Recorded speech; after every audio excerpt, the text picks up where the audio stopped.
오늘 말씀 볼까요? 오늘 말씀 이사야서 28장 9절에서 13절입니다. 이사야서 28장 9절에서 13절. 우리 한 절씩 교독하겠습니다. 그들이 이르기를 그가 누구에게 지식을 가르치며 누구에게 도를 전하여 깨닫게 하려는가? 젖떨어져 품을 떠난 자들에게 하려는가? 그래서 경계에 경계를 더하며 경계에 경계를 더하며 교훈에 교훈을 더하며 교훈에 교훈을 더하되 여기서도 조금 저기서도 조금 많은구나 하는도다. 그러므로 더듬는 입술과 다른 방언으로 그가 이 백성에게 말씀하시리라. 전에 그들에게 이르시기를 이것이 너희 안식이요 이것이 너희 상쾌함이니 너희는 곤비한 자에게 안식을 주라 하였으나 그들이 듣지 아니하였으므로. 함께 읽겠습니다. 여호와께서 그들에게 말씀하시되 경계에 경계를 더하며 경계에 경계를 더하며 교훈에 교훈을 더하며 교훈에 교훈을 더하고 여기서도 조금 저기서도 조금 하사 그들이 가다가 뒤로 넘어져 부러지며 걸리며 붙잡히게 하시리라. 아멘. 자, 우리가 이사야서 28장을 들었으면서 28장부터 33장까지가 북이스라엘과 남유다의 그런 제약들, 그리고 하나님을 신뢰하지 않는 것에 대한 질책과 또 심판을 경고를 합니다. 28장에서 33장까지는 하나님을 신뢰하지 않는다라는 것이 무슨 의미일까요? 하나님을 신뢰하지 않는다. 이것은 하나님을 믿지 않는다. 믿지 않는다. 그렇지만 이렇게 하나님을 믿지 않고 그 제약에 빠져 있는 이 이스라엘 백성과 남유다 백성들에 대한 질책과 심판이라고 하는 경고 가운데에서도 이스라엘이 회복과 그 구원의 약속이라고 하는 그런 메시지도 같이 준단 말이에요. 우리가 지금까지 쭉 이사야서를 살펴봤는데 항상 심판의 메시지, 예언이 주어지고 나면 반드시 회복의 메시지가 같이 주어졌다는 것을 알 수가 있잖아요. 28장부터 33장까지도 역시 마찬가지입니다. 물론 우리가 이스라엘 백성들의 제약 때문에 심판을 받는 것에 초점을 많이 둘 수도 있지만 사실은 그 제약, 심판을 받는 것보다는 하나님의 그 회복, 구원, 이것에 초점을 둬야 돼요. 심판을 받을 수밖에 없는 존재들이 어떻게 회복이 되고 어떻게 구원에 이르느냐라는 것을 우리는 초점에 두고 성경을 봐야 됩니다. 왜냐하면 아담의 범죄 이후에 모든 인류는 다 심판의 대상이잖아요. 그렇죠? 지금 그래서 아담의 그 범죄 이후에는 모든 인류가 다 심판을 받을 수밖에 없는 그런 존재란 말이에요. 그렇기 때문에 이러한 존재들이 어떻게 하나님의 은혜로 회복이 되고 어떻게 구원에 이르게 되느냐라는 것에 초점을 두고 우리가 성경을 볼 필요가 있다라는 겁니다. 막 너무 심판에만 초점을 두게 되면 어떻게 돼요? 지금 현대 성도들도 주눅이 들게 돼요. 소망이 없어지게 되죠. 말 그대로 소망이 없어지게 돼요. 누구 말대로요? 왜냐하면 계속 질타를 하니까. 근데 이렇게 심판에만 초점을 두면 우리가 뭐라고 항변할 수 있는 게 하나도 없어요. 왜냐하면 우리가 제약된 모습 그대로 살아가고 있으니까. 우리가 죄인의 모습으로 살아가고 있으니까. 그에 대해 이렇게 질책을 하는데 뭐라고 항변을 하겠어요. 그런데 이런 죄인 가운데, 제약 가운데서 우리를 어떻게 구원하시는지, 어떻게 우리를 회복시켜 주시는지에 대한 소망의 메시지가 구약에도 항상 함께 있다는 사실을 우리는 꼭 기억을 하고 성경을 보실 때 이렇게 그런 관점으로 보셔야 된다라는 걸 참고로 말씀드리는 거예요. 지난 시간에 북이스라엘의 그 교만함과 그리고 술 취함에 빠져 있는 것에 대한 책망의 내용을 살펴보았어요. 술에 취했다라고 하는 것은 어떤 의미일까? 영적인 방종과 타락을 상징한다라고 말씀드렸죠. 영적인 방종, 영적인 타락. 하나님과의 관계에서 멀어진 상태를 비유를 하고 있는 것이고, 또 이러한 표현들이 누구에게 지금 하고 있는 것이냐면 지도자들, 이 이스라엘의 지도자들, 그리고 선지자들, 그리고 백성들에게까지도 영적인 타락과 그리고 방종이라고 하는 그런 제약에 빠져 있다라는 것을 지금 질책을 하고 있는 거란 말이에요. 교만함이라는 것은 뭐냐면 북이스라엘 백성들이 쌓아올린 부와 권세를 얘기를 합니다. 오늘날로 얘기하면 우리가 쌓아올린 나의 스펙. 내가 무엇을 하고 무엇을 해서 이만큼 쌓아올린 것들. 이것을 하나님 앞에 자랑거리로 가지고 온다는 얘기예요. 근데 하나님 이것을 받으시죠? 안 받으셔요? 안 받으신다는 거죠. 그러니까 우리 인간의 생각과 하나님이 가지고 계시는 그 생각은 다르다는 거예요. 우리는 그런 스펙을 통해서 하나님께 영광을 올려드린다라고 이렇게 생각들을 하지만 사실 하나님은 그것을 보시는 게 아니라 우리의 제약된 모습 그대로 본단 말이에요. 우리 제약된 모습 그대로를 어떻게 해요? 예수님을 통해서 예수님의 그 피로 인해서 우리가 어떻게 구원을 받았는지를 고백하기를 원하시는 거죠. 내가 누구를 통해서 구원을 받았는지를 고백하고 또 그분을 주로 고백하고 그 주의 이름을 부르면서 구원받기를 원하시는 것이 하나님이란 말이에요. 그런데 우리는 이 세상의 것으로 영광을 올려드리려고 한단 말이에요. 우리가 이사야서를 공부하면서 그런 경우를 우리가 살펴봤잖아요. 그렇죠? 이 세상의 것으로 하나님께 영광을 올려드린다 한들 하나님께서는 그걸 받으시겠어요? 안 받으시겠어요? 왜요? 이 세상의 것은 거룩하지 않은 거잖아요. 상한 것들이잖아요. 우리가 말하는 뼈가 부러진 것들이잖아요. 그래서 받지 않으신단 말이에요. 하나님이 받으시는 건 뭐냐면 오직 예수님을 통해서만 올려지는 것들을 받습니다. 예수님을 통해서만 올려지는 것을 받는다. 그러면 어떻게 그게 하는 것이 올려지는 것일까? 생각을 한번 해보세요. 우리가 열심히 뭔가를 해서 해야 되는 게 아닌 거라고 답이 나오잖아요. 그죠? 맞아요.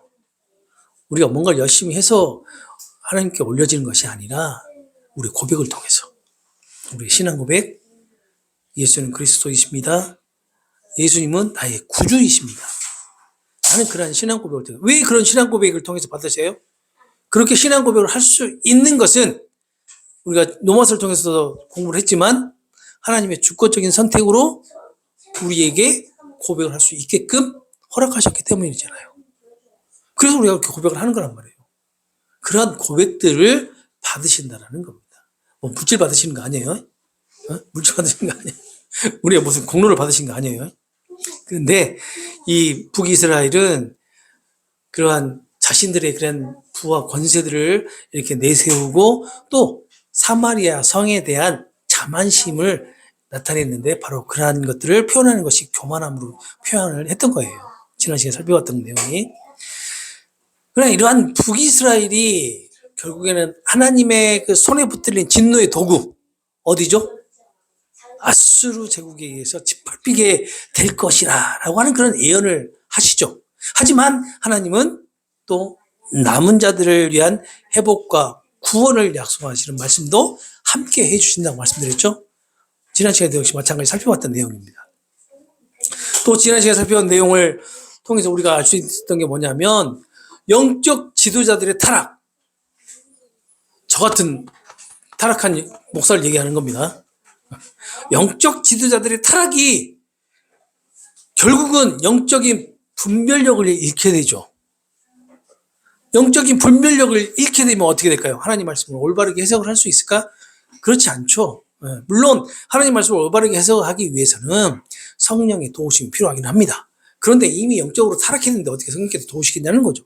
물론 강권으로 해서 성령께서 임하셔가지고 도울 수는 있습니다. 하나님의 백성들을 위해서. 그러죠? 이렇게 하나님의 말씀을 올바르게 전달해야 되는 그런 사명을 가지고 있는 이 목회자들이 영적으로 타락을 하게 되면 결국은 하나님 말씀은 산으로 가게 돼 있습니다. 산으로. 결국 그렇게 지도자들의 영적인 타락은 백성들까지도 타락에 이르게 되는, 타락하는 그런 영적 상태로 이르게 되는 그런 결과가 나타났죠. 지난 시간에 우리가 살펴봤던 내용이 바로 그런 내용입니다. 그러면서 제가 오늘날에도 그러한 타락한 사람들이 많이 있다라고 말씀드렸잖아요. 저는 솔직히 그렇습니다. 목사님들 다 다들 뭐 목회 최선을 다하고 열심히 하고 계시지만 서로서로 이렇게 감싸주고 서로서로 이렇게 윈윈하시려고 많이들 노력들 하시지만 얼마나 부끄럽겠어요. 저도 솔직히 부끄러워요. 매일매일 삶이 부끄럽습니다. 솔직히. 근데 우리 어떻게 보면 일반 성도들보다 더 그런 거에 민감하지 않을까요? 목회자들은. 그런데 본인 잘하고 있다라고 이렇게 내세우는 그런 분들은 참 어디서 나오시는 그런 자신감인지 모르겠어요. 나는 솔직히 겁납니다. 두려워요. 하나님 앞에 선다는 게 얼마나 두려운지 모르겠어요. 차라리 이럴 때도 있어요. 제가 그냥 하나님의 소명을 받았지만 소명을 받지 않고 그냥 그대로 그냥 신앙생활 하면서 살았다면 이런 부담감은 좀 덜하지 않을까라는. 그러니까 이런 부담감이 뭐냐면 하나님 앞에 저런 부담감이에요. 하나님 말씀을 전하면서 정말 부담감 있게 준비를 하고 그리고 부담감 있게 전하기는 하지만 남들은 모르겠어요. 뭐 우리 교회 유튜브 영상을 보면서 다른 분들이 뭐 왜 이렇게 말을 못해 뭐 어떻게 뭐 이렇게 저렇게 평가하실지 모르겠지만 준비하는 저희 입장에서는 정말 심혈을 기울여 준비한다는 사실입니다. 오늘 우리가 살펴볼 본문도 마찬가지예요. 이사야 선지자의 권면. 그러니까 술 취한 자들에게 하는 그 권면에 대한 반응을 나타낸단 말이에요. 오늘 본문은. 그리고 그 반응이 어떻다라는 것을 나타내주고 또 그들의 최후의 모습은 어떻다라는 것을 나타내주는데 최후의 모습이 뭐냐면 부러지고 걸려서 넘어지고 그리고 붙잡히게 하시겠다라는 그런 내용으로 전개가 돼요. 자, 그럼 9절 한번 봐볼까요? 9절. 9절을 보시게 되면 이렇게 말씀하죠. 그들이 이르기를 그가 누구에게 지식을 가르치며 누구에게 도를 전하게 깨닫게 하려는가? 젖떨어져 품을 떠난 자들에게 하려는가? 라고 하고 있는데 여기서 말하는 9절에서 말하는 그들이 누구냐면 7절하고 8절에서 등장하고 있는 지도자들. 술 취해 독주에 비틀거리는 제사장들 그리고 선지자들을 의미한단 말이에요. 그들이 이렇게 얘기해요. 그가 누구에게 지식을 가르치면서 이사야 선지자에게 지금 지식을 가르치느냐라고 얘기하는 거예요. 그 이사야 선지자가 누구에게 지금 우리에게 도를 전하고 가르치려고 하느냐? 우리가 젖떨어져 품을 떠난 자들에게 하려는가라는 이 말이 뭐냐면 젖된 아이를 의미해요. 이제 젖된 아이처럼 우리를 취급을 하느냐? 이사야 선지자에게 그렇게 얘기를 하고 있는 거예요. 그러니까 영적으로 타락과 분별력을 상실한 이 지도자들이 회개하고 다시 돌아오기를 권면하는 그 이사야 선지자에게 자신들의 잘못됨을 교정해 주는 것을 거부하고 있는 거예요, 지금. 누가요? 북이스라엘의 지도자들, 선지자들이. 그리고 자신들의 행동을 어떻게 하고 있어요? 정당화하고 선지자를 조롱하면서 비웃고 있는 거란 말이에요. 딱 이 대목을 이렇게 연구를 하면서 딱 생각났던 게 그런 제목들이 생각이 나더라고요. 지금 교회 예배에 출석하지 않고 혼자서 스스로 예배를 드리고 있다고 하면서 신앙생활 열심히 하고 있다는 그런 분들에게 누군가가 왜 그렇게 신앙생활을 하십니까? 라고 물어보면 뭔가를 권면을 해주면 그분들이 뭐라고 얘기해요? 자신들의 지금 하고 있는 그런 행동들을 정당화하고 합리화시키는 그런 말들을 하잖아요. 지금 그것을 그대로 떠오르더라고요. 아, 그런 모습이구나, 이것이. 그런 모습이구나. 이스라엘 백성들이 하나님의 백성인 게 맞아요. 그렇다면 이 이스라엘 백성들은 하나님의 그 말씀을 따라서 살아가야 되는 존재인데도 불구하고 이 사람들이 하나님의 말씀과는 전혀 상관없는 삶을 살아가고 있어요. 오늘날 그리스도인들이 하나님의 말씀과 예수님의 인도하심에 민감하게 반응하면서 따라가야 되는 그런 삶을 살아감에도 불구하고 그런 삶을 살아가지 못하면서 자기 스스로는 나는 내 나름대로 열심히 신앙생활을 하고 있어 라고 변명하고 있는 것과 다 같은 의미가 되겠죠.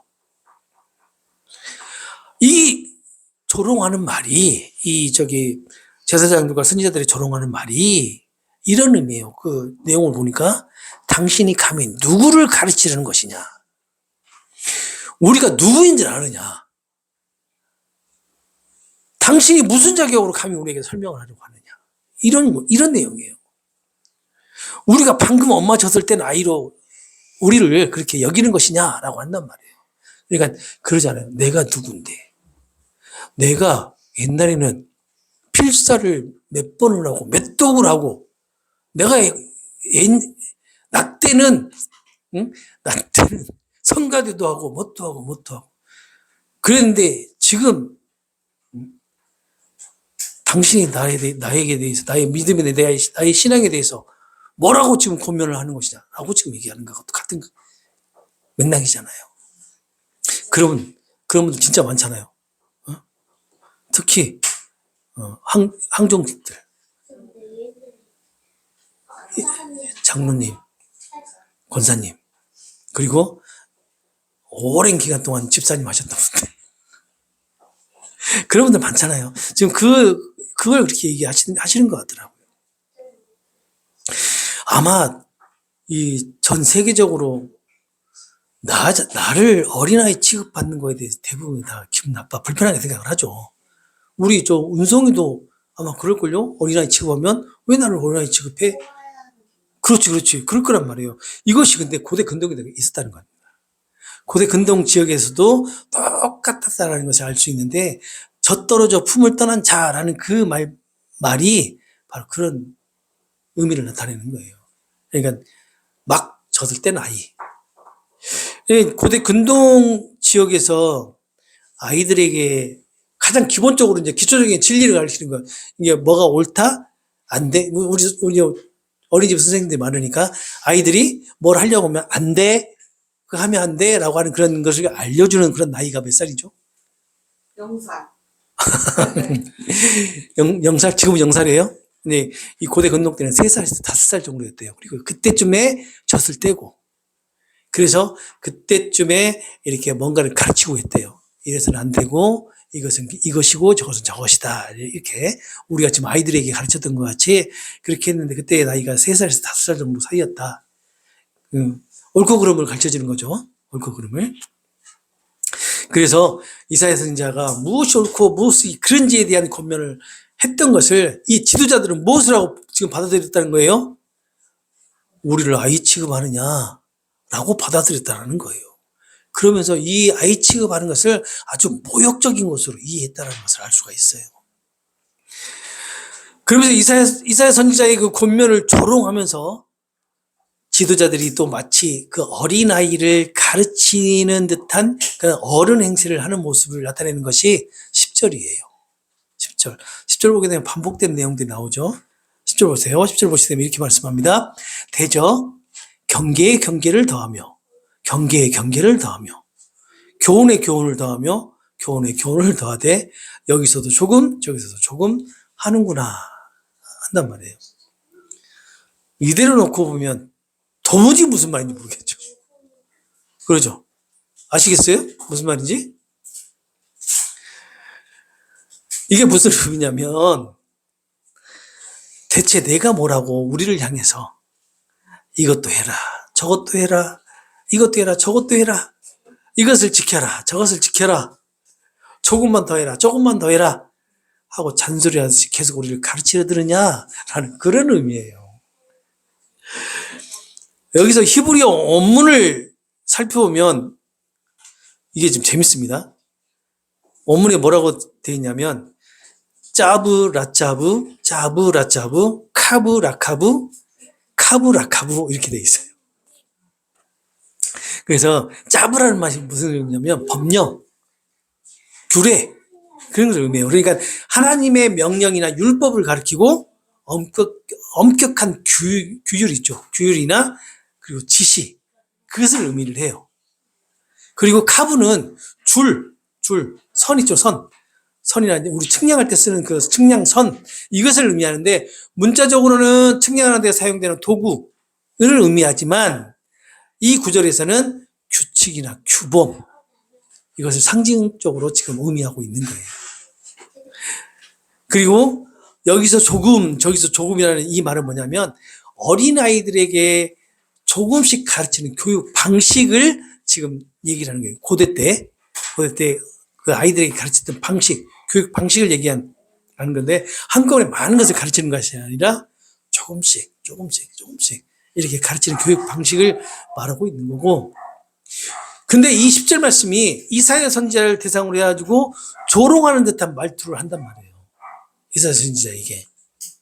왜냐하면 앞에 맨 처음에 나와 있는 그 말을 해석을 해보니까 그게 대저, 이것이 대체 내가 뭐라고 우리를 향해서, 나는 그렇게 해석을 할 수가 있거든요. 그러니까 네가 뭔데? 내가 뭐라고 우리를 향해서 이거 해라 저거 해라 하는 거예요. 그러니까 이게 조롱하는 그런 말로 지금 되고 있는 거죠, 지금.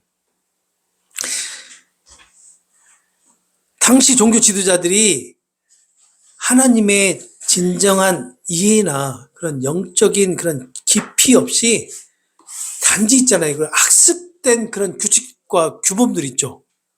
율법들. 이것들을 반복적으로 지금 사용하고 있다는 것을 강조하기 위해서 이렇게 얘기를 하고 있는 거예요. 그러니까 뭐냐면 지도자들이 이사야 선지자에게 이것을 조롱하는 형식으로 말을 하고 있지만 이것을 이 선지자의 이 권면을 이 지도자들이 진지하게 받아들이지 않고 단순하게 지금까지 그들이 학습되어 왔던 율법이나 규례를 이렇게 반복적으로 행하는 그런 걸로 강조를 하고 있는데 이게 역설인 거예요, 역설. 너희들이 지금 지도자들이 너희들이 진짜 영적인 깊이로 하나님의 이 말씀을 이해하고 따르는 것이 아니라 그냥 반복적으로 그냥 행함으로 행하고 있다라는 것을 지금 얘기하고 있는 거예요. 또 얼마나 하나님에 대한 지식이 없었겠냐라는 겁니다, 이들이. 그냥 너는 제사장이고 너는 지도자니까 그냥 그 뭐라고 그러죠? 우리가 그냥 원래 했던 대로 앞에서 했던 대로 그대로 따라서 그냥 하는 것 형식으로 그렇게 하고 있다라는 것을 지금 역설로 지금 얘기하고 있는 거예요.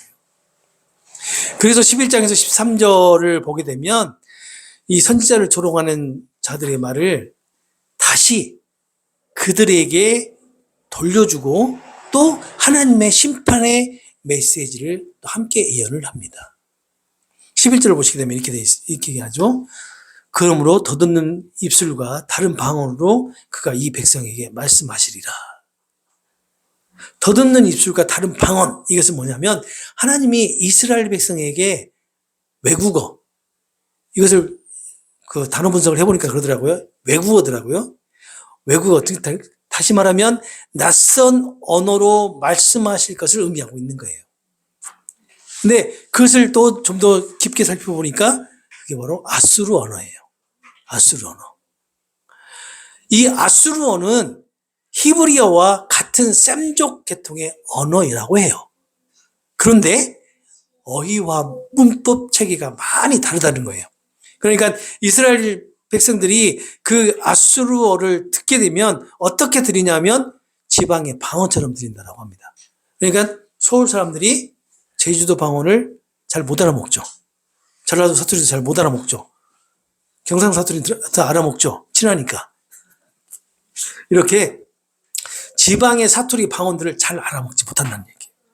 그러니까 이스라엘 백성들도 아수르어를 그렇게 잘 알아먹지 못하고, 그리고 이 아수르 언어들이 꼭 들어보면 그냥 더듬 하는 그런 형식의 그런 것 같이 들린다는 거예요.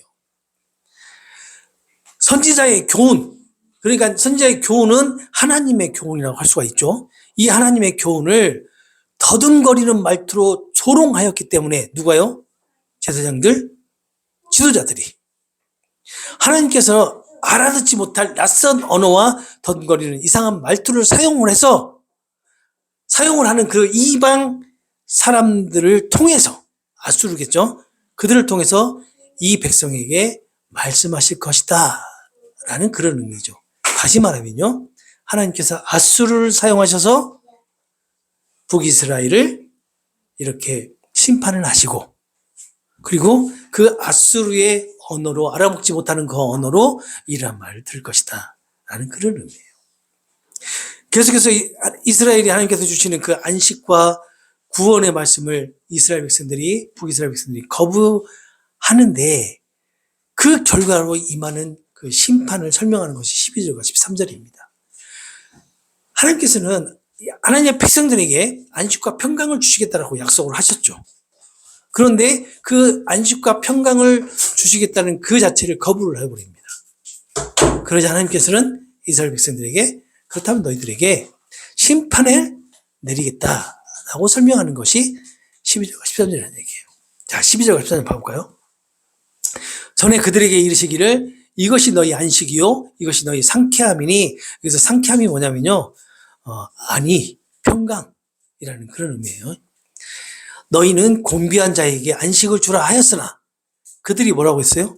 듣지 아니하였다. 그래서 여호와께서 그들에게 말씀하시되 경계에 경계를 더하며 경계에 경계를 더하며 교훈에 교훈을 더하며 교훈에 교훈을 더하고, 여기서도 조금 저기서도 조금, 10절 완전 반복이죠. 10절 반복, 이렇게 반복을 해서 그들이 가다가 뒤로 넘어져 부러지며 걸리며 붙잡히게 하시리라, 이렇게 심판을 받으실 것이다 라고 얘기를 하는 겁니다. 하나님께서 너희에게 말씀하시기를 이것이 너희에게 주어진 그 안식이다. 그 안식은 하나님께서 주시는 특별한 안식을 얘기합니다. 그리고 이것이 너희의 위로이고 평안이니 피곤한 자에게 안식을 제공하라 라고 명령을 했다는 거예요. 그러나 그들이 하나님의 말씀을 기뻐하지 않았다. 기뻐하지 않았다는 건 뭐냐면 듣지 않았다 라는 그런 얘기예요. 그러면 하나님께서 너희에게 계속 되풀이해서 하실 말씀을 이거밖에 없다라고 얘기하시는 것이 뭐냐면 10절의 반복입니다. 이것도 해라, 저것도 해라, 이것도 해라, 저것도 해라, 이것을 지켜라, 저것도 지켜라, 조금만 더 해라, 조금만 더 해라 하는 그런 말이겠죠. 하지만 이렇게 단순하고 간단한 가르침조차도 너희가 전혀 지키지 않으니 장차 너희는 가다가 뒤로 넘어지고 몸에 상처를 입고 올가매에 걸려 넘어지고 결국은 포로로 잡혀가서 아주 멀리 끌려가게 될 것이다 라는 그러한 말씀을 하시고 있는 거예요. 이사야 선지자에게 했던 그 조롱의 말을 그대로 북이스라엘의 지도자와 선지자에게 하나님께서 되돌려주는 그런 내용인 것입니다. 그렇다고 해서 보세요. 그러니까 나한테 저런 말을 하면 안 돼요 라고 하면 안 된단 말이에요. 그거 아무 상관없는 거예요. 그런 분들 있을 수도 있어요. 그런 얘기, 그런 내용 아니에요. 하나님께서 이스라엘에게 안식과 위안을 주셨으나 그들은 하나님과 그의 선지자의 말씀을 듣지 않았다고 지금 얘기하고 있죠. 그래서 하나님께서 그들의 비웃음을 그들 자신에게 다시 돌려주시고, 이해할 수 없는 언어를 쓰는 자들에 의해서 부러지고 걸리고 붙잡히게 하는 그런 심판을 받게 될 것이다 라고 예언을 하고 있는 겁니다.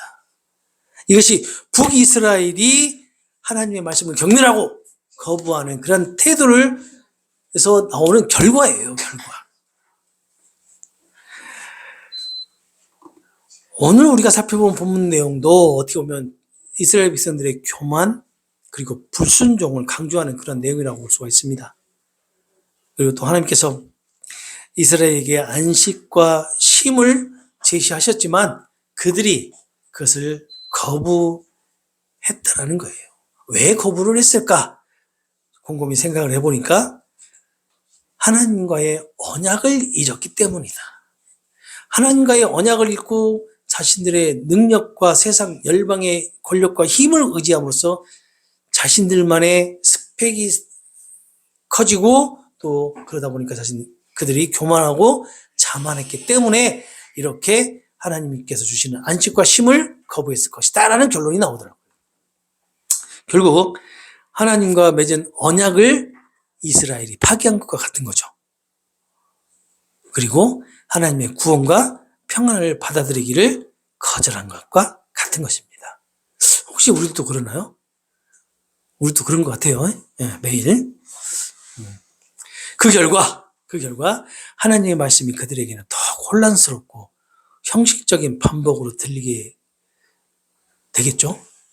다시 말하면 하나님 말씀에 민감하지 못하게 되고 그리고 하나님 말씀의 뜻을 알지 못하는 것으로 이스라엘 백성들에게 그대로 나타난다는 겁니다. 결국 영적인 불감, 영적으로 타락하고 영적으로 이렇게 방종에 이르게 되면 결국 하나님 뜻을 알지 못한다는 얘기가 되겠죠. 어떻게 보면 우리의 모습, 우리 그리스도인들의 모습이 바로 이러한 모습이지 않을까라는 생각이 듭니다. 그런데 하나님의 영이신 성령께서 우리에게 조명해 주시고 우리를 인도하셔야지만이 이렇게 우리가 방종했던, 우리가 타락했던 우리의 심령이 어떻게 돼요? 다시 하나님께로 향할 수 있다는 사실을 알려주기 위한 하나의 방편이라고 볼 수가 있어요. 하나님은 상한 심령을 돌봐주시고 감싸주시고 이렇게 하시는 것이 아니라고 말씀하시지만 사실은 우리 자체가 상한 심령들이에요. 우리가 상한 심령들인데 왜 상한 심령이 됐어요? 우리의 죄악 때문에 그렇게 됐단 말이에요. 그래서 예수님께서 이 땅에 오셔가지고 우리의 이 상한 심령을 치유해 주셨잖아요. 그리고 회복하게 해주셨잖아요. 그러한 사건이 어떤 사건이에요? 십자가 사건이에요. 십자가 사건. 그래서 그 십자가 사건을 통해서 우리 심령이, 우리의 상한 심령이 회복이 되고 그래서 하나님을 신뢰할 수 있게끔 되는 겁니다. 지금 그것을 말씀을 하려고 했던 것 같아요. 결국 우리가 하나님 말씀을 이해하지 못한다라는 것은 우리의 심령이, 우리의 영적인 방종과 영적인 타락이 하나님 말씀을 이해하는데 걸림돌이 된다라는 것을 말할 수 있죠.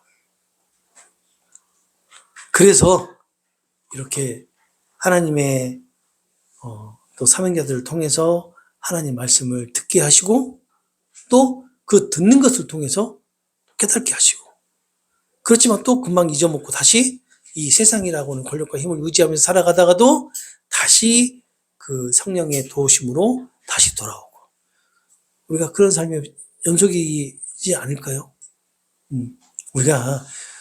우리 성경 말씀에 의해서 딱 한번 성령이 임하셔가지고 우리가 완전히 딱 180도 360도 아니면 180도 변한 삶을 살아가면서 우리가 완전히 딱 이 세상과 동떨어진 삶을 살아간다라고 하면 아무 문제가 없죠. 그렇지만 우리가 그렇게 할 수가 없잖아요. 그렇게 살아내지 못하잖아요. 결국 우리의 연약함 때문이고 우리의 죄악 때문인데 그래서 이런 우리를 예수님의 그 헌신으로 의롭다 칭해 주시는 거예요. 의롭다고 인정을 해 주시는 거예요.